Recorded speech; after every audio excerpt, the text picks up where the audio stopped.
视察的重要的意义，就是要替沈总长完成他原来要来这里的任务。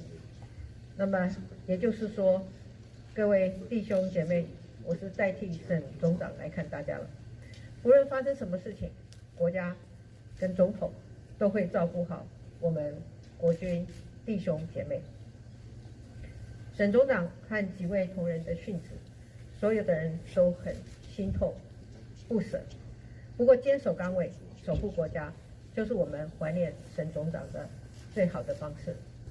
那么昨天上午呢，我也召开了国防军事会谈，要求国军第一，务必要确保军心民心的稳定；第二，务必要确保台海周边的安全；第三，也务必要确保装备检整的完善。这3个任务，我要请大家务必要全力以赴。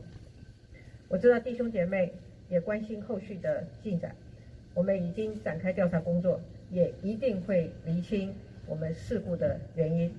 我们也会协助家属从优从宽从速的抚恤。那么请各位放心，这次的事故不会击倒我们，我们不怕挑战，这就是我们空军的志节，就是国军的志气。我们要更团结更坚强，这就是我们中华民国国军，我们一定要达成使命，大家一起加油。